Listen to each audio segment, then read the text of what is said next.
Assembly సమావేశాల ప్రారంభానికి గడువు దగ్గర పడుతున్న స్పీకర్ పదవిపై సస్పెన్స్ కొనసాగుతూనే ఉంది.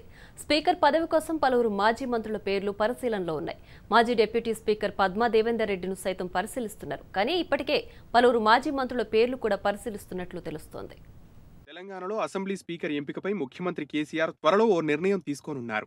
ఈ నెల 17న సభాపతి నామినేషన్లను దాఖలు చేయాల్సి ఉన్నందున అంతకు ఒకరోజు ముందు విధిగా పేరును ఖరారు చేస్తారని తెలుస్తోంది. మాజీ మంత్రులు పోచారం శ్రీనివాస్ రెడ్డి, ఇంద్రకరణ్ రెడ్డి, మాజీ డిప్యూటీ స్పీకర్ పద్మా దేవేందర్ రెడ్డిలలో ఒకరిని ఈ పదవికి ఎంపిక చేసే అవకాశం ఉంది. 2014లో స్పీకర్ ఎంపిక సత్వరమే జరిగినా ఈసారి ఎంపిక మాత్రం సీఎం కేసీఆర్ కు క్లిష్టంగా మారింది.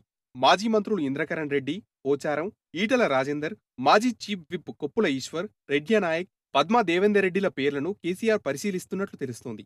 అనుభవం, సామాజిక సమీకరణాలను పరిగణలోకి తీసుకుని ఈ జాబితా రూపొందించిన తర్వాత సీఎం వారితో మాట్లాడినట్లు సమాచారం. మొదట్లో స్పీకర్ పదవిపై అంతా విముఖత వ్యక్తం చేశారు. తాజాగా సీఎం పోచారం శ్రీనివాస్ రెడ్డిని పిలిపించి ఆయనతో మాట్లాడారు.